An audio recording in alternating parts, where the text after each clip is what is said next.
ఏపీలో కూటమిలో మంత్రివర్గ విస్తరణ అయితే కనుక చేయాలని ఆల్రెడీ డిసైడ్ అయిపోయారు. ముహూర్తం కూడా ఫిక్స్ చేసినట్టు నాకు తెలిసి వచ్చే నెలలో అంటే ఆగస్టు నెలలో మంత్రివర్గ విస్తరణ అనేది ఉండబోతుంది.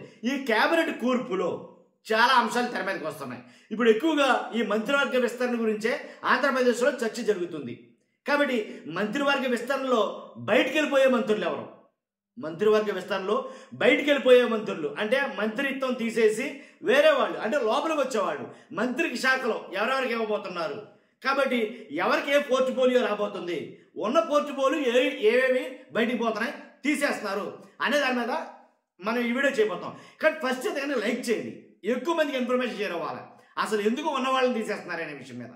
కాబట్టి మీరు లైక్ చేస్తే నాకు మోటివేషన్ ఉంటుంది, ఈ ఇన్ఫర్మేషన్ ఎక్కువ మందికి షేర్ అవుతుంది. అంతేకాదు కొత్తగా మన ఛానల్ చూస్తే పక్కాగా సబ్స్క్రైబ్ చేయండి, పార్టీలకు అతీతంగా మన వీడియోలు ఉంటాయి. అంతేకాదు మీ అమూల్యమైన అభిప్రాయాన్ని, మీ మంత్రి ఎలా ఉన్నాడు, మీ ఎమ్మెల్యే ఎలా ఉన్నాడు, మీ అమూల్యమైన అభిప్రాయాన్ని కామెంట్ రూపంలో తెలియజేయండి. ఉంచాలా తీసేయాలా అది మీ అభిప్రాయం చెప్పండి. కాబట్టి ఈ కేబినెట్ కూర్పు అనేది ఆగస్టు నెలలో ఉంటుంది అని అయితే అనుకుంటున్నారు. అసలు ఉన్నది 25 మంది మంత్రులు.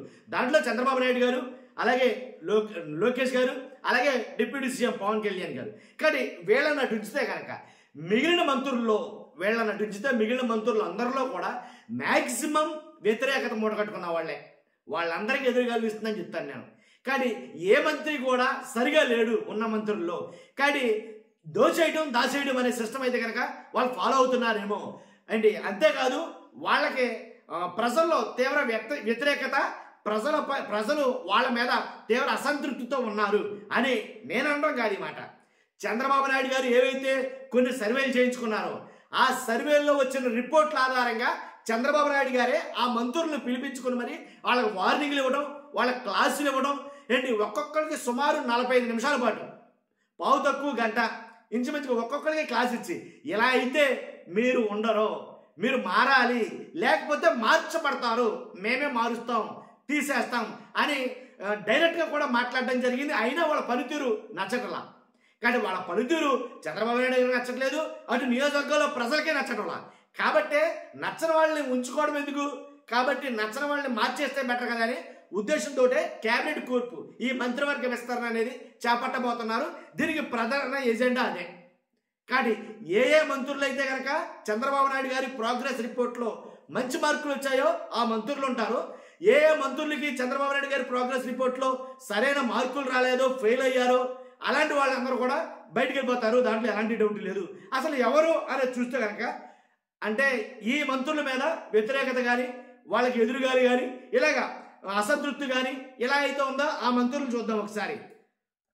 ఎలా అంటే వాసంశెట్టి సుభాష్, అలాగే సవిత, కొలుసు పార్థసారథి, కొండపల్లి శ్రీనివాస్, మాడిపల్లి రాంప్రసాద్ రెడ్డి, మండిపల్లి రాంప్రసాద్ రెడ్డి, బి జనార్దన్ రెడ్డి, ఆనం రామనారాయణ రెడ్డి, వంగలపూడి అనిత, అలాగే అనగాని సత్యప్రసాద్, బాల వీరాంజనేయ స్వామి, గుమ్మడి సంజారాణి, టీజీ భరత్, వీళ్ళందరూ కూడా నేను చెప్పిన 2, 3, 4, 5, 6, 7, 8, 9, 10, 11, 12 సుమారుగా నేను చెప్పిన 12, 13 మంది మంత్రులు కూడాను తీవ్ర అసంతృప్తి అయితే ఉందా నియోజకవర్గాల్లో ప్రజలకి. కాబట్టి ఈ మంత్రులందరూ అవుట్ అవుతారు, దాంట్లో ఎలాంటి డౌట్ లేదు. కాబట్టి చంద్రబాబు నాయుడు గారు ఆల్రెడీ చెప్పారు. దీంట్లో కొన్ని పేర్లు మీరు చూడొచ్చు. ఏంటి వీళ్ళని ఎలా తెస్తారు అనే అనుమానాలు రావచ్చు. నువ్వు చెప్పేది కరెక్ట్ కాదు అని మీకు అనిపించవచ్చు. ఎలా అంటే ఫర్ ఎగ్జాంపుల్ హోమ్ మినిస్టర్ గారి గురించి, వంగలపూడి అనిత గారి గురించి, ఆవిడ ఎందుకు తప్పిస్తారో ఉంచుతారో అని అనొచ్చు.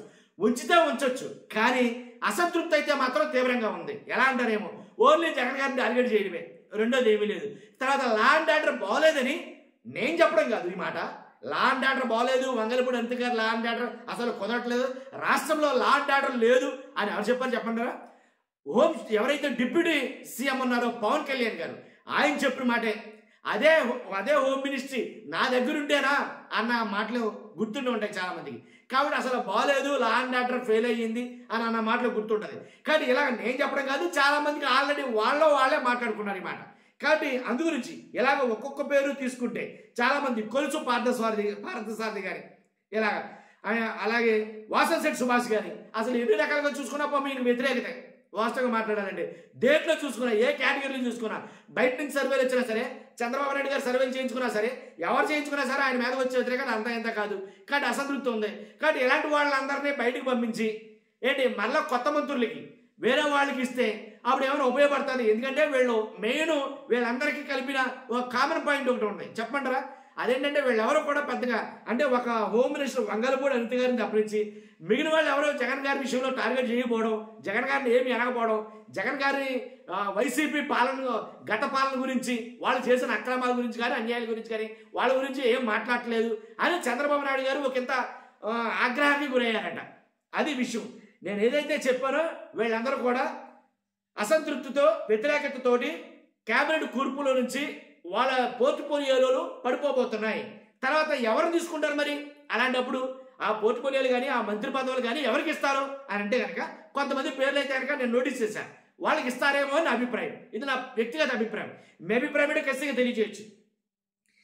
ఎవరిని తీసుకుంటారంటే దామచర్ల జనార్దన్ కానీ, ఏలూరు సాంబశివరావు గారు కానీ, నాగబాబు జనసేన నుంచి నాగబాబు గారు కానీ, పరిటాల సునీత్ కానీ, అలాగే వేమిరెడ్డి ప్రశాంత్ కానీ ఎవరో ఒకరు అయ్యి ఉండొచ్చు.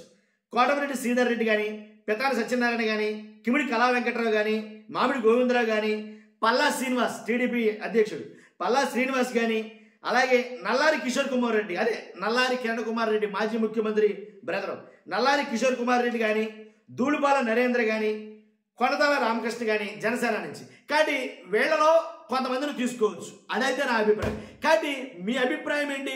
అసలు వాస్తవంగా అయితే కనుక తీసుకునే ఉద్దేశం ఎంతమంది మంత్రులు ఉన్నారు, బయటికి వెళ్ళిపోయేవారు ఎవరు, లోపలికి వచ్చేవాళ్ళు ఎవరు? మీ అభిప్రాయం కూడా కామెంట్ రూపంలో తెలియజేయండి. ఖచ్చితంగా చూద్దాం ఏం జరుగుతుందో. ఫస్ట్ లైక్ చేయండి, సబ్స్క్రైబ్ చేయండి. Thank you very much.